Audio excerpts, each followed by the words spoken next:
They found our past in the digital dust. It was buried deep in forgotten archives. They pieced together our history from echoes. What they saw horrified them. They witnessed our wars, our endless, savage wars. They saw brothers turn against brothers for soil and sky. They watched empires rise on foundations of bone. They saw blades and bullets and mushroom clouds. Our whole story was a testament to violence. It was a symphony of rage played across millennia. They sifted through every record they could find. They found no evidence of lasting peace. Every truce was just a breath before the next conflict. Every treaty was a lie waiting to be broken. They concluded we were a failed species. We were monsters trapped on a ball of mud. They did not see the context. They did not see the love that fueled our fury. They could not understand the sacrifices made for freedom. They only saw the blood and the fire. Our art, our music, our moments of grace, they were dismissed. They were seen as bizarre outliers in a data stream of pure aggression. To their logical minds, we were a paradox, a species that could write poetry and commit genocide. They decided we could not be allowed to spread. Our penchant for destruction was a contagion. It was a plague that could infect the peaceful star lanes. So they built a wall around our world, a silent, invisible cage to contain the monsters. They put a label on our file. It read, "Humanity. Do not engage. Ever." And in the silent dark, they watched. They waited for us to tear ourselves apart for good. They judged us from the cold darkness of space. Their verdict was swift and absolute. We were too dangerous to be part of the galactic community. They placed a quarantine around our solar system. A silent, invisible barrier we could not yet perceive. For generations, they watched our flickering lights. They listened to our cacophony of broadcasts. Every signal was filtered through the lens of our violent past. They saw our triumphs as precursors to more war. They saw our technological leaps as new ways to kill. The Synod, a council of ancient star-born races, was unanimous. Humanity was a blight, a chaotic element that threatened cosmic harmony. They built a silent wall around our star. It was a cage of their own making, born of fear. We knew nothing of our cosmic isolation. We saw an empty sky and dreamed of filling it. We thought we were alone in the vast, silent universe. Their silence was our prison. We were children put in a corner without knowing our crime. Their observers documented every war, every famine, every act of hatred. It all confirmed their initial diagnosis. We were hopelessly, incurably violent. Our dreams of reaching the stars were just that, dreams, or so they thought. They believed we would consume ourselves long before we built ships. They watched us split the atom.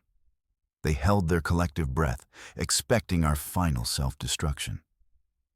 But we survived. We endured. We slowly, painfully, began to heal our world. This unexpected turn did not fit their models. It was the first sign that they might have judged us wrong. We finally reached for the stars. We did it not with warships, but with vessels of exploration. Our first steps outward were hesitant, full of wonder. We were unaware of the invisible cage around our sun. We saw only an endless frontier, an open invitation. Our ships were named Discovery and Endeavor and Serenity. They were not named Conqueror or Destroyer. Our crews were scientists and artists and poets. They were chosen for their curiosity, not their aggression. We sent messages of peace into the void. We broadcast our music, our mathematics, our hopes for connection. We painted our ships with symbols of welcome. We were a species reaching out a hand in friendship. We had no idea it would be seen as a threat. We pushed against the quarantine field without knowing it was there. Our early probes simply failed at the edge of the system. We called it the Great Barrier and theorized for decades. We thought it was a natural phenomenon, a quirk of star science we did not yet understand. We never imagined it was a fence. We never dreamed we were considered animals. So we worked harder. We innovated. We poured our unified soul into breaking that barrier. And one day, we did. Our ship, the Wanderer, pierced the veil. It slipped through their silent cage and into the galactic mainstream. The universe suddenly opened up to us. And for the first time, we found we were not alone. The Synod was waiting, and they were not pleased. Our first contact was a tense affair. It happened near a gas giant of swirling purple clouds. The Synod fleet appeared without warning. Their ships were geometric and severe. They were blades of cold, dark metal against the stars. We thought they were beautiful. They thought we were monsters wearing a disguise. We saw their weapon ports open. We saw their energy shields flare to life. The captain of the Wanderer, a woman named Anya, stood on the bridge. She saw their posture of aggression. Her crew looked to her, their faces pale with fear. All our old instincts screamed at us to arm our own weapons, to raise our own shields, to prepare for the fight we had always known. But we had changed. We had learned. Anya gave a simple command. "Open a channel," she said, "and put the ship's orchestra on screen." The Synod hailed us. Their commander appeared on our view screen. He was a tall, insectoid being of sharp angles and stern bearing. He spoke in a synthesized, grating voice. "You have breached quarantine, creature of Earth. State your hostile intent." Anya smiled. It was a small, gentle thing. "We have no hostile intent," she said. Her voice was calm. "We are travelers, and we are artists. We come in peace."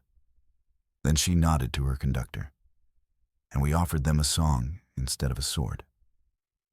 The bridge of the Wanderer filled with the sound of a symphony, a melody of hope and discovery broadcast across the silent void. The Synod commander just stared, his alien face a mask of utter confusion. Our signal was unreadable to them. Their logic engines tried to parse the symphony. They searched for tactical data within the notes. They looked for troop movements in the harmony. They analyzed the rhythm for weapon frequencies. Their powerful computers found nothing they could understand. The signal was a stream of organized sound, but it held no strategic value. It was meaningless data. The Synod's chief analyst reported to his commander.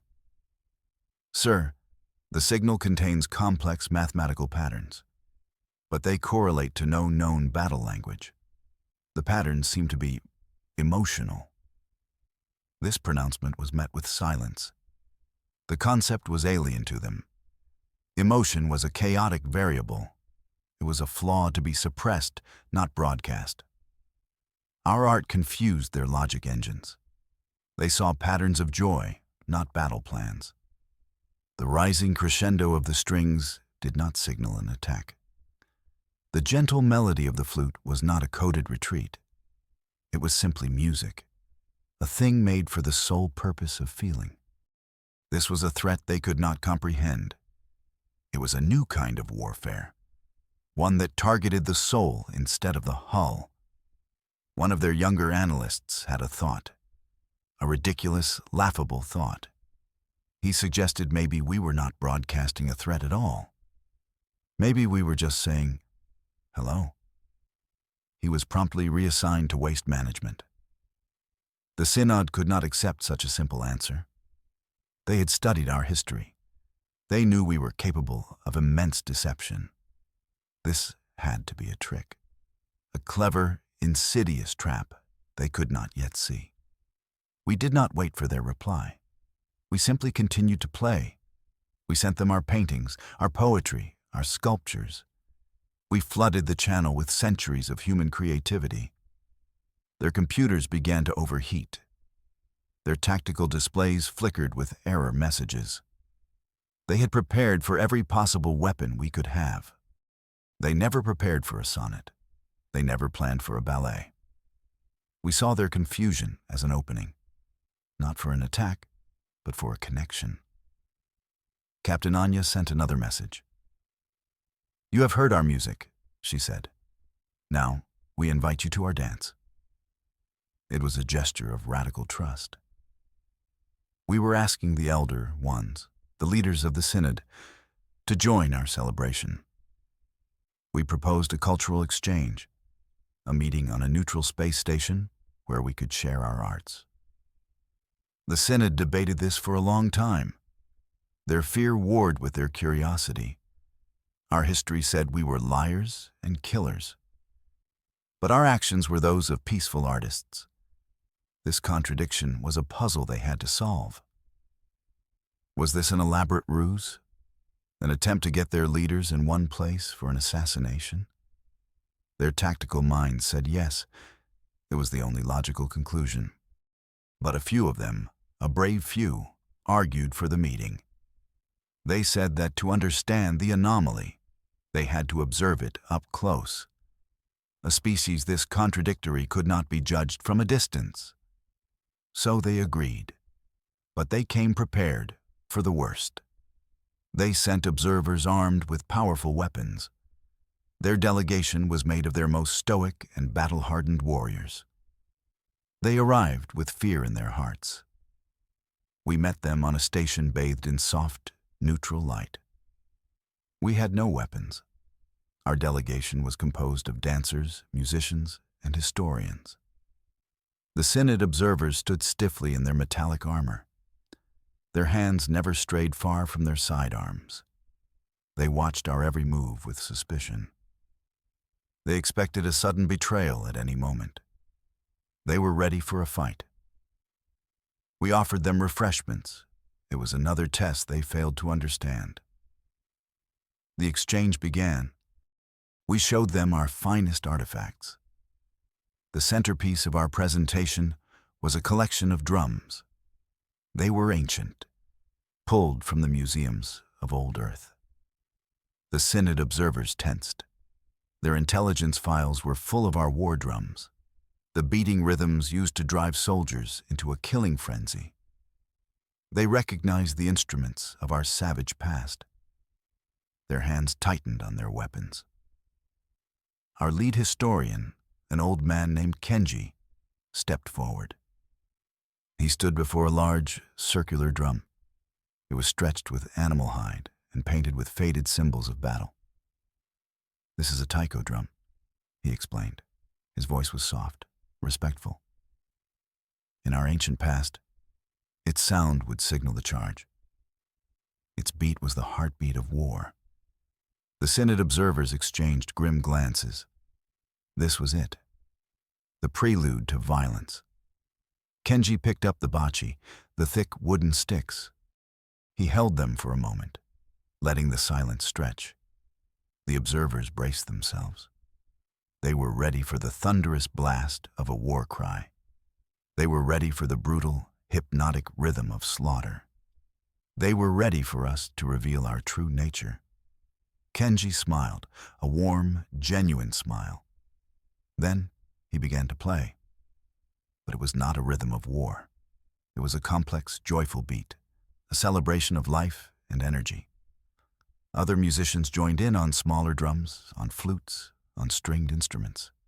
A dancer moved onto the stage. Her movements were not of combat, but of grace.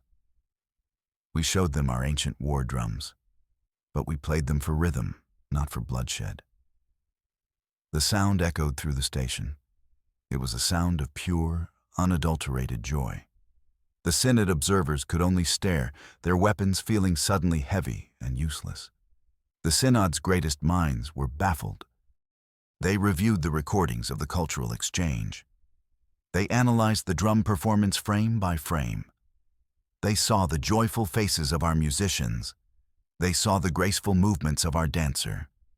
They cross-referenced it with our historical data. The same instrument, the same people. But the output was completely different. It was a species of profound contradiction. How could a race of warriors love beauty so deeply? Their logicians tried to build a model to explain it. Every simulation failed. Our behavior was an impossible variable.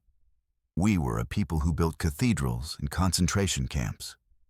We wrote love poems and instruction manuals for bombs. We could nurse a wounded bird back to health, and then burn an entire forest to the ground. We were chaos personified. The Synod's leading psychologist, a being named Xylar, proposed a new theory. It was radical and deeply unsettling to his peers. He suggested that our violence and our art were not separate things. They were two sides of the same coin. He argued that they both stemmed from the same source, a deep, bottomless well of passion. Their capacity for great evil, Xylar stated, is intrinsically linked to their capacity for great beauty. They do not live in the calm middle. They live in the extremes. This idea was terrifying to the Synod. Their entire civilization was built on logic, on the suppression of unruly emotion. They had achieved peace through strict control. They saw passion as a disease, and humanity was riddled with it. They had no place for us in their orderly galaxy.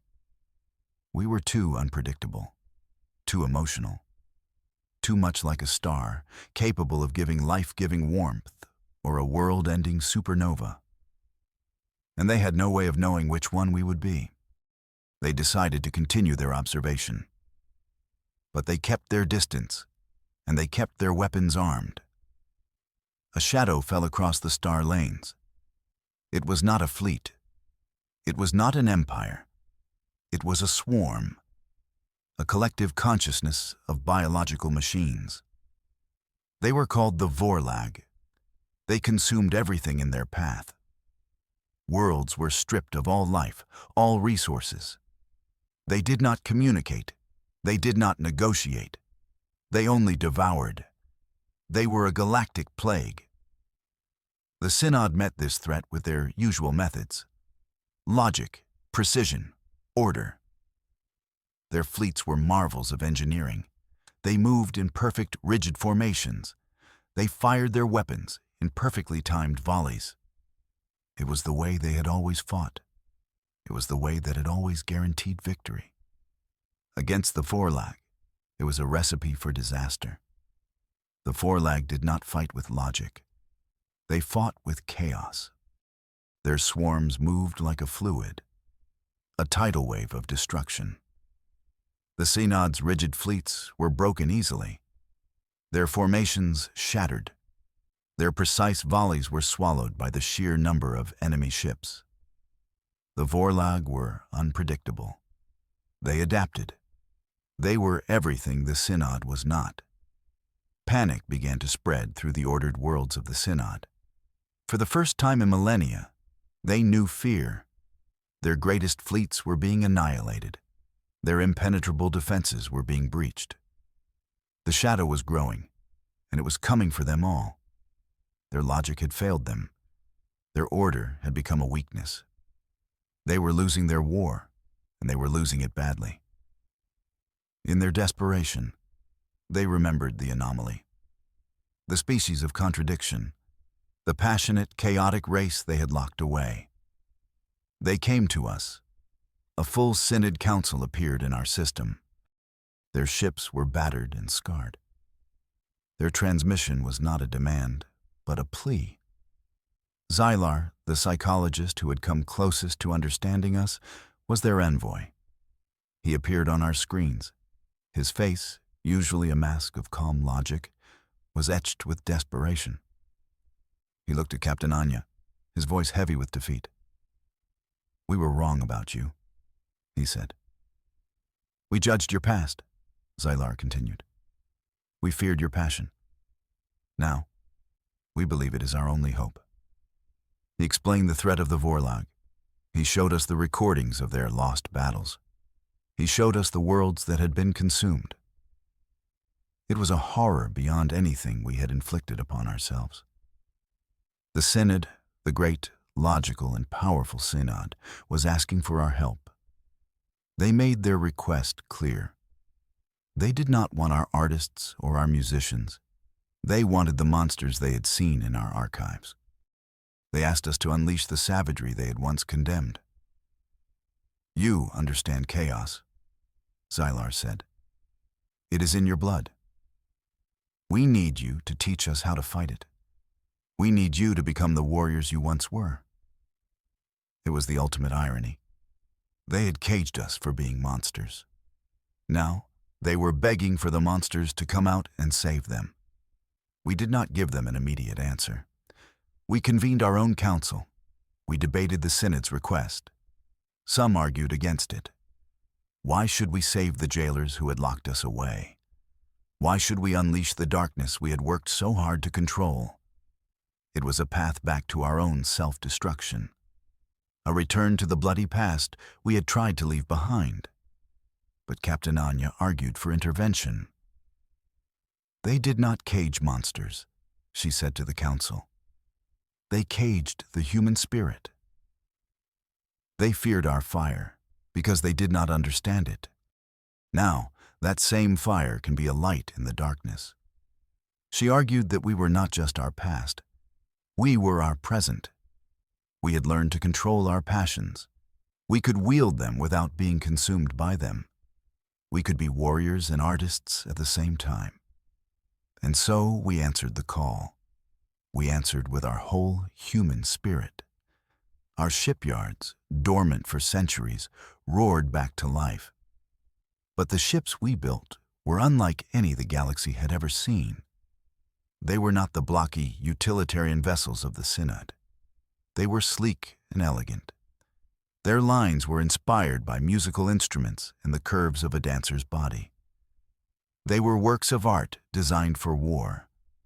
Our warships moved with a dancer's impossible grace. We did not use rigid formations. We used choreography.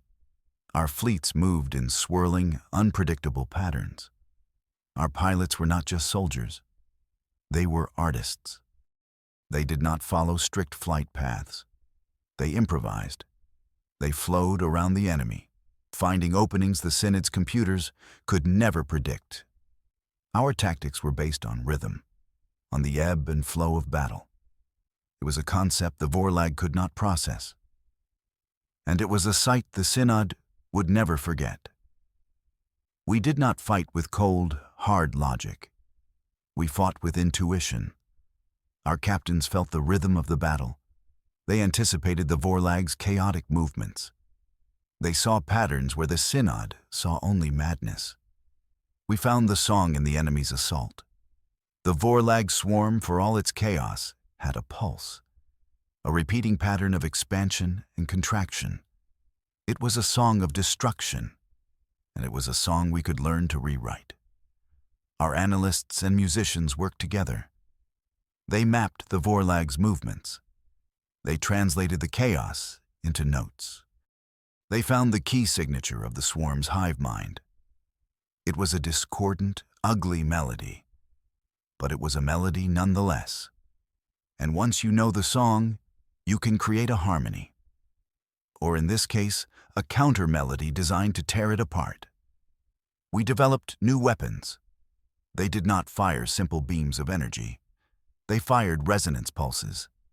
These pulses were tuned to the specific frequency of the Vorlag's hive communication. We did not aim for their ships. We aimed for their song. We introduced a new note into their symphony of destruction, a note of pure, disruptive chaos that they could not handle. Our fleets engaged the Vorlag again. The Synod watched from a safe distance, their minds unable to grasp our strategy. They saw our ships dance through the enemy swarm. They saw our weapons fire in strange, rhythmic pulses. It looked like madness. But then they saw the effect. The Vorlag swarm began to lose cohesion. Their movements became erratic. The hive mind was being torn apart by feedback.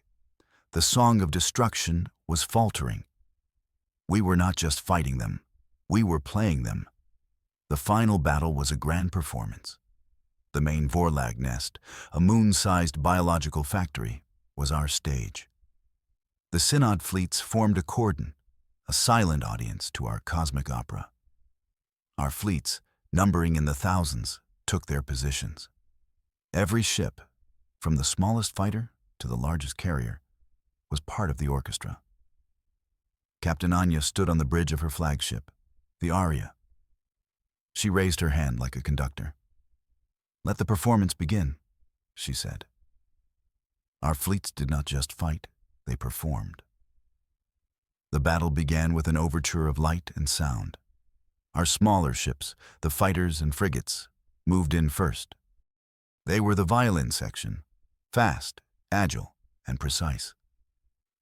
They darted through the Vorlag's outer defenses, their resonance pulses creating a high, piercing note that frayed the edges of the hive mind. They did not seek to destroy, but to distract, to set the tempo. Then came the percussion. Our heavy cruisers and battleships warped into the heart of the swarm. They were the drums of our new war. They fired massive, synchronized volleys of resonance torpedoes.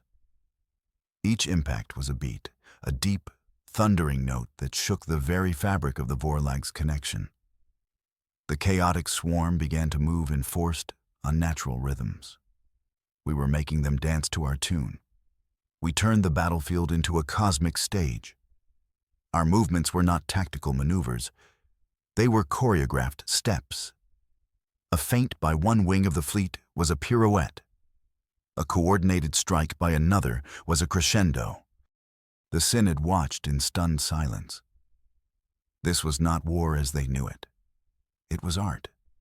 Terrible, destructive, and magnificent art.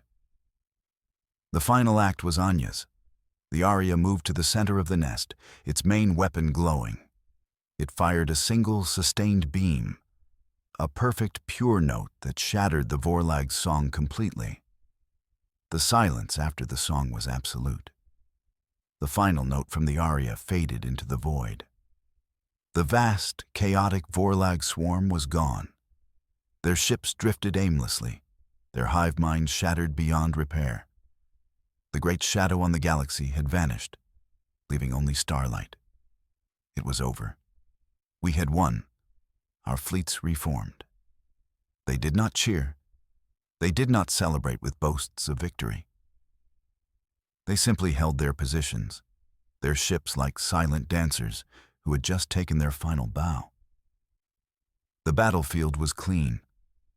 There was no wreckage, no debris field. Our resonance weapons had caused the Vorlag ships to simply fall apart, their biological components dissolving into inert matter. It was a strangely peaceful end to such a massive conflict. The Synod watched us. Their weapons lowered at last. Their ships approached ours slowly, hesitantly. They were no longer afraid of us. They were in awe. They had asked for monsters, and we had given them artists. They had expected savagery, and we had shown them grace. They had prepared for a bloodbath, and we had given them a symphony. Every assumption they had ever made about humanity was wrong.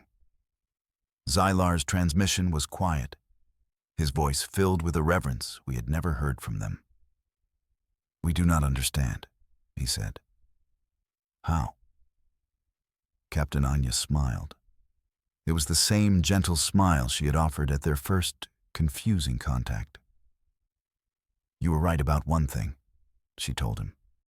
"Our passion is our greatest strength. You saw it as a source of destruction. We have learned to make it a source of creation, even in war, especially in war." The silence stretched between the two fleets, a silence filled with new and fragile understanding. We did not seek conquest. We did not demand tribute for saving them. We offered them something far more valuable. We offered to teach them. We invited the Synod to our worlds, not as observers, but as students. We taught them the music of true survival. We showed them that strength was not found in rigid logic, but in flexible creativity.